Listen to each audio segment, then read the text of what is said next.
بسم اللہ الرحمن الرحیم۔ معزز ناظرین سامعین، السلام علیکم۔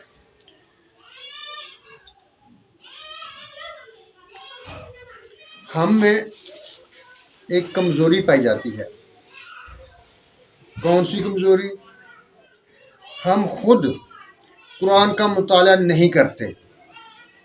جو ہمیں بتایا جاتا ہے ہم اسی پر ایمان لے آتے ہیں، لیکن میں نے یہ دیکھا ہے کہ جب ہم قرآن سے دوستی بناتے ہیں، قرآن کا مطالعہ شروع کر دیتے ہیں، قرآن پر غور و فکر کرنا شروع کر دیتے ہیں، تو بہت سی ایسی چیزیں ہیں جو ہمیں نظر آتا ہے کہ یہ کچھ الٹ پلٹ ہو رہا ہے۔ ان میں جو قرآن بتا رہا ہے وہ یہ نہیں، ان میں کچھ اور چیزیں بیان کی جا رہی ہیں۔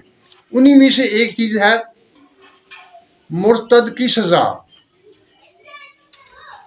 میں آپ کے سامنے وہ آیات مبارکہ جہاں سے یہ سزا تجویز کی جاتی ہے اور اس کا اظہار کیا جاتا ہے، اور لطف کی بات یہ ہے کہ پوری امت مسلمہ کا اس پر اعتماد ہے اور اجتماع ہے، یعنی ہر کوئی اسے یہی مراد لے رہا ہے، یہی بیان کر رہا ہے، لیکن جب قرآن میں دیکھا جاتا ہے تو وہاں کوئی بات اور نظر آتی ہے۔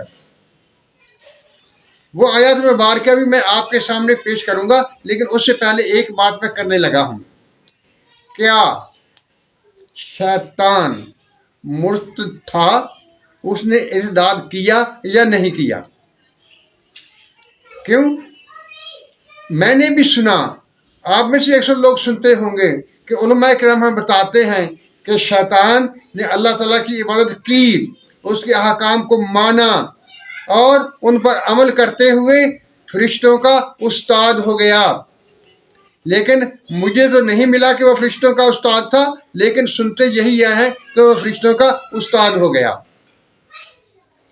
جب وہ فرشتوں کا استاد ہوا، خدا تعالیٰ کی توحید کا قائل ہوا، اس کے احکامات کو ماننے لگا، اور جب سجدے سے انکار کیا تو کیا مرتد ہوا کہ نہیں ہوا؟ اگر وہ مرتد ہوا، آپ لوگ اسے شیطان مردود کہتے ہیں، یعنی ارتداد کر چکا، وہ رد ہو چکا۔ اگر وہ رد ہو چکا اور اگر مرتد کی سزا قتل ہی ہے تو اللہ تعالیٰ نے اس کو رعایت کیوں دی؟ اس کو یہ تو کہا اے بیٹو چلا جا، دفع ہو جا، لیکن اسے موت کی سزا نہیں دی۔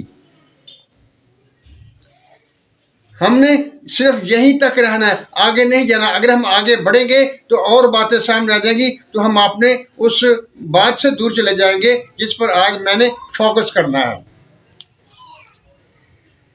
خدا نے خود اس مرتد کو موت کی سزا نہیں دی جسے ہم شیطان یا ابلیس کہتے ہیں۔ آئیے اب ہم ان آیات کی طرف چلتے ہیں جن آیات سے ہم اخذ کرتے ہیں کہ یہاں مرتد کی سزا ہے۔ اعوذ باللہ من الشیطان الرجیم، بسم اللہ الرحمن الرحیم۔ انما جزاء الذین یحاربون اللہ ورسولہ ویسعون فی الارض فسادا یقتلوا او صلبوا وتقطع ایدیہم وارجلہم من خلاف او ینفوا من الارض ذلک لهم خزی فی الدنیا ولہم فی الآخرۃ عذاب عظیم الا الذین تابوا من قبل ان تقدروا علیہم فاعلموا ان اللہ غفور رحیم۔ یہ سورۃ مائدہ کی آیت نمبر 33 اور 34 ہے۔ اب ان کا ترجمہ دیکھ لیتے ہیں۔ انما جزاء الذین، ان لوگوں کی جزا، ان لوگوں کا بدلہ، یحاربون اللہ، وہ جو اللہ تعالیٰ سے ورسولہ اور اس کے رسول سے جھگڑا کرتے ہیں، لڑائی کرتے ہیں، ویسعون فی الارض فسادا، اور زمین میں فساد کی کوشش کرتے ہیں۔ یہ دیکھیں یہاں دو چیزیں بیان ہوئی ہیں، ایک اللہ اور رسول سے لڑائی جھگڑا اور دوسرا فساد فی الارض۔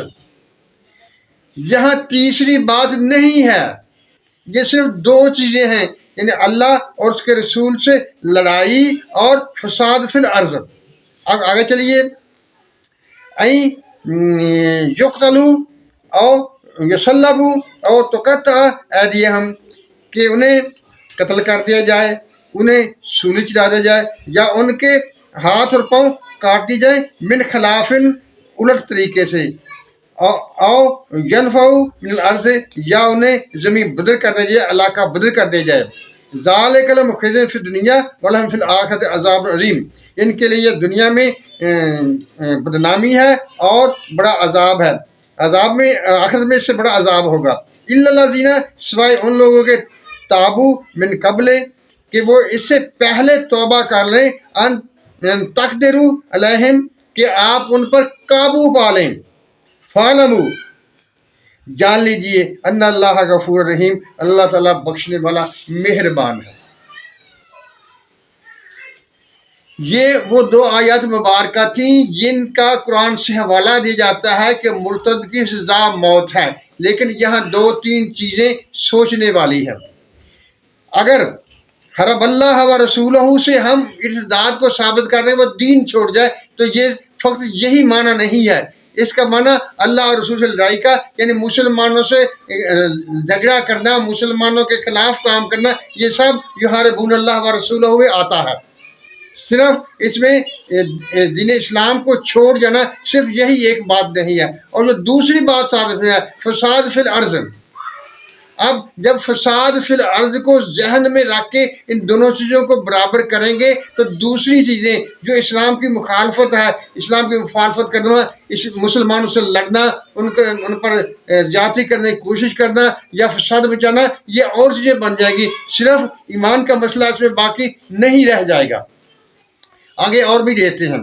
اچھا، اس کے ساتھ پھر اللہ تعالیٰ کہتا ہے یہ دو کام جو کرنے والے لوگ ہیں ان کے لیے سزا ہے کہ ان کو قتل کر دیا جائے، ان کو سولی چڑھا دیا جائے، یا ان کے مخالف سمت میں ہاتھ کاٹ دیے جائیں. لیکن جو اگلا لفظ جملہ ہے وہ اس سے بھی عجیب جملہ ہے. وہ کیا؟ ان تقدروا علیہم، کہ آپ ان پر قابو پا لیں. اب ذرا سوچئے، ایک آدمی اسلام دین سے منحرف ہو گیا، ایک آدمی منحرف ہو گیا. کیا اس نے آپ سے لڑائی کی؟ آپ کے ساتھ فوجی لے کر سامنے آ گیا؟ کیا کیا اس نے؟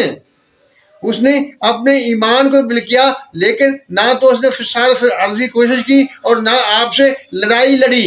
تو پھر اسے کیسے سزا دے دیں گے؟ اور ایک ساتھ قرآن شریف کی اور آیت مبارکہ لا اکراہ فی الدین، دین میں کوئی جبر نہیں ہے. اور جو طریقہ کار آپ نے بتا دیا، کیا اگر کوئی مرد ہے وہ ارتداد اختیار کرتا ہے تو اسے 3 دن قید رکھیے اور اسے پوچھئے، اگر وہ اس کی بات سمجھ میں آ جائے تو ٹھیک، ورنہ اس کو قتل کر دیجئے. کیا اس کے پاس کوئی چوائس ہے جس کو آپ نے قید کر دیا؟ یعنی اس کے پاس صرف ایک ہی بات ہے کہ وہ آپ کی بات کو مانے. اگر وہ آپ کی بات کو نہیں مانتا تو اسے قتل کر دیا جائے. اور دوسرا، اگر وہ عورت ہے تو اس کو تمام زندگی قید کر دیا جائے. یہ کہاں سے لیا؟ کیا اس کے بارے میں قرآن شریف میں کوئی ذکر موجود ہے؟ آپ یہ نہ کہنا کہ قرآن سے اصول بتاتا ہے اور احادیث مبارکہ سے ملتا ہے. قرآن وہ واضح اصول دیتا ہے جن کے تحت ہم نے چلنا ہوتا ہے. معزز ناظرین سامعین، سب سے بڑا صورت بقرہ میں بھی اللہ تعالیٰ نے کہا جو فساد کرتے ہیں نا، ان سے جب کہو تم فساد کرتے ہو تو وہ کہتے ہیں ہم مصلح ہیں، ہم اصلاح پسند ہیں. یہ فساد فی الارض جو ہے وہ ارتداد سے بڑا جرم ہے. لیکن آپ ادھر تو جو ہے وہ رحم دلی دکھاتے ہیں، ان کو معاف کرنے کے در پہ ہوتے ہیں اور ان کے لیے دلیلیں کرتے ہیں. لیکن معزز ناظرین سامعین، قرآن ہی واحد کتاب ہے ہمارے لیے جس میں کوئی شک و شبہ نہیں ہے اور اس کی باتیں ہی حتمی ہیں. مرتد کے لیے سزائے موت یا قتل قرآن کی منشا نہیں ہے. اگر قرآن کی منشا یہی ہوتی تو جیسے شیطان نے ارتداد کیا تھا، اللہ تعالیٰ اس کو ختم کر دیتا، اس کو تباہ کر دیتا. لیکن اللہ تعالیٰ نے اسے چھوڑ دیا. دین اسلام ایک فطری دین ہے اور یہ ہر مسلمان، ہر قلب سلیم رکھنے والا کا دل کی آواز ہوتی ہے. جب یہ دل کی آواز ہوتی ہے تو اسے کھلا چھوڑ دیا جائے گا. اگر ایک آدمی اسلام قبول کرتا ہے، اس سے مرتد ہو جاتا ہے، کچھ نہیں، کچھ نہ کہا جائے، اسے چھوڑ دیا جائے، جیسے جس طرح اس نے پہلے سمجھے قبول کیا تھا، پھر اس کی غلط فہمی دور ہو جائیں گی، پھر واپس لوٹ آئے گا۔ گھر کو ہی لوٹنا ہے اس نے، اسلام کیونکہ فطری دین ہے۔ معزز ناظرین سامعین، لا اکراہ فی الدین یہ انسان کے ان بنیادی حقوق کا محافظ ہے، جیسا کہ ایک مسلم حکومت میں ہر شخص کو اپنا دین اور اپنی عبادت کے طریقے کو بحال رکھنے پر کوئی پابندی نہیں ہے، وہ اپنی مرضی سے اپنا دین رکھ سکتا ہے اور اپنا عبادت کر سکتا ہے۔ اور ادھر ہم کہتے ہیں نہیں، جو اسلام قبول کر کے مرتد ہو جائے گا اس کو ہم قتل کر دیں گے۔ لا اکراہ فی الدین، آپ بہت سی مثالیں دے سکتے ہیں، بہت سی تشریح کر سکتے ہیں، لیکن میں جو سیدھی سیدھی بات سمجھتا ہوں وہ یہی ہے کہ اگر وہ ارتداد کر گیا ہے تو خدا اور اس کا معاملہ ہے، وہ جانے اور اس کا خدا جانے۔ اگر کوئی کھلم کھلا فساد کرے گا، کھلم کھلا اللہ تعالیٰ اور اس کے رسول کے قوانین سے لڑائی کرے گا، تو اس کے لیے اور وہ اپنے نظریات کو پھیلانے کی کوشش کرے گا تو پھر ان سے لڑائی کی جائے گی، اور ان پر اگر قابو پانے سے پہلے وہ اپنی بات سے منحرف ہو جائے، توبہ کر لیں، تو اللہ کہتا ہے میں بخشنے والا غفور الرحیم ہوں۔ یہ نہیں ہے کہ آپ ہر کسی شخص کو پکڑ کر اسے قید کرتے جائیں اور اسے اپنی بات پر زبردستی منانا شروع کر دیں، یہ اسلامی اصولوں اور حقوق انسانی کے خلاف ہے۔ معزز ناظرین سامعین، آخر میں پھر یہی بات، قرآن سے دوستی کیجیے، قرآن کا مطالعہ کیجیے اور خود سمجھنے کی کوشش کیجیے۔ یہاں یہ اعتراض نہیں کرنا کہ کیا ہر انسان اس قابل ہے کہ وہ قرآن کو سمجھ سکتا ہے۔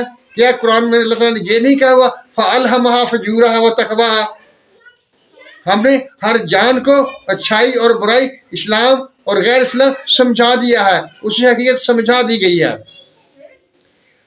بس فرق صرف اتنا ہوتا ہے کہ اس کو تھوڑا سا ادھر چلانے کی ضرورت ہوتی ہے، آپ اس کو جب سمجھائیں گے وہ سمجھے گا، لیکن یہ زیادتی، یہ ظلم اس پر نہیں ہونا چاہیے، اسے کھلی آزادی ملنی چاہیے، اسے انتخاب کرنا چاہیے کہ وہ کس دین پر چلے گا، کیا کرے گا۔ معزز ناظرین سامعین، اللہ تعالی ہم سب پر اپنی رحم کی نظر کرے، ہمیں سچ بولنے، سچ سننے اور سچ پر قائم رہنے کی توفیق عطا فرمائے۔ آمین۔ اللہ حافظ۔